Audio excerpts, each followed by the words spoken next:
flat. Okay, I'm in the wrong place. There aren't a lot of areas with shade up there, so we might as well stand here and get some decent pictures from a distance, and then we'll move closer. This way you get the agave or the century plant in the shot. Has this temple had to be reassembled? Has it fallen? No, this has been up apparently. They just re-glued it. You can see the metal works in there. Yeah. Okay. Well, why don't we stay here in the shade for a minute? This actually looks like a clever idea. Because there really is no shade up there. We'll go on the other side and sit, but you'll be sitting, I think, in the sun, as I recall how it goes. The one group got the little olive tree up there to sit by.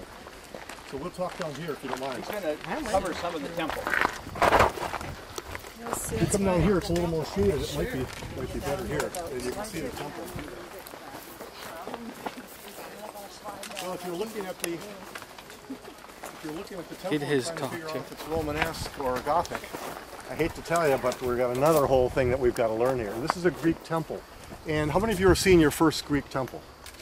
First one for anybody? You're all experienced with this one first Greek temple? Or are you waving at Muffy?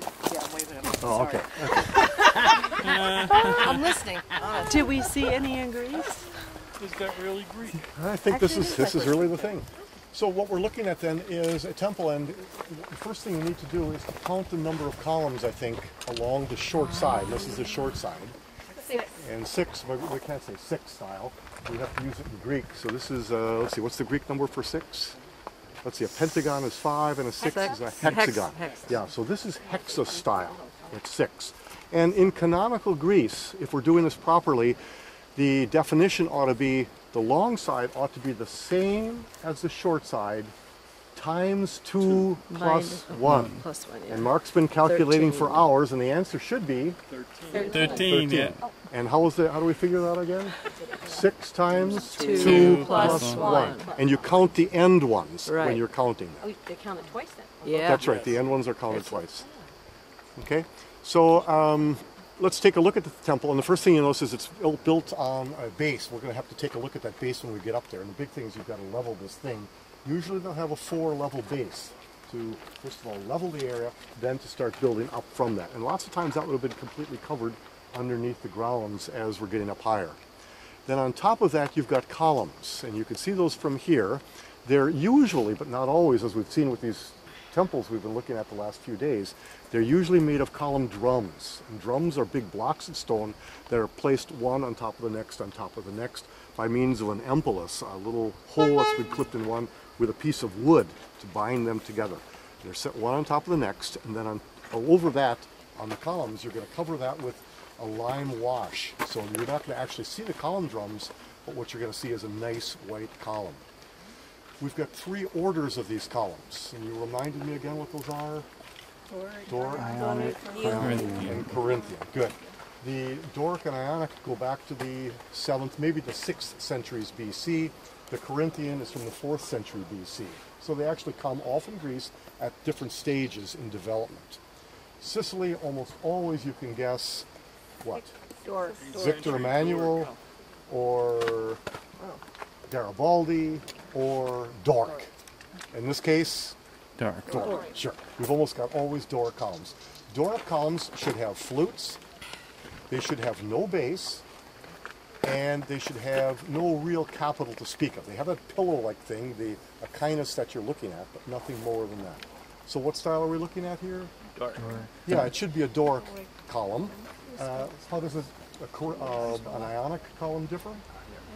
The They only have those volutes, those curlicue round things like women's curl hair, supposedly. And then a Corinthian column are the ones that look like they have acanthus leaves sprouting out from the top. So that takes care of our columns part, and remember you told me this is a hexa-style temple. Above that you have the entablature, and that's really everything else, the area that flattens things off.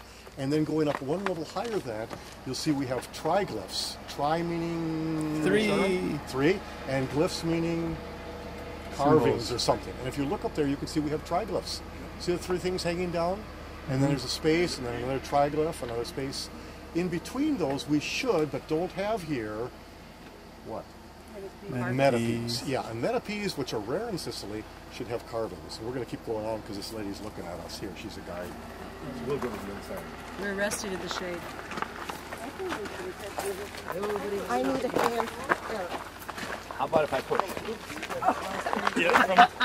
She would like that.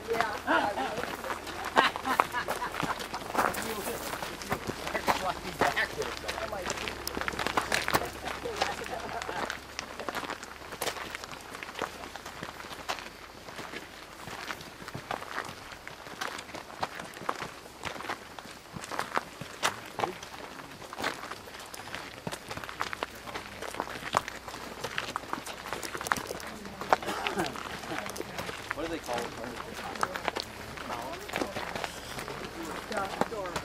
It's door column. It's a door. What do they call the piece at the top? Where you just Capital. push the capital. That's what I wanted. I forgot the term. It's the capital.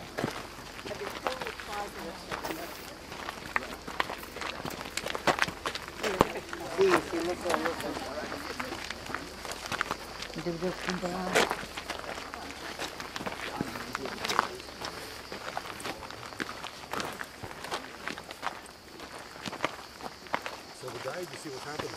I just mentioned to Martha that when this is your job, you say your spiel and you're done, go back and rest, have a cup of coffee.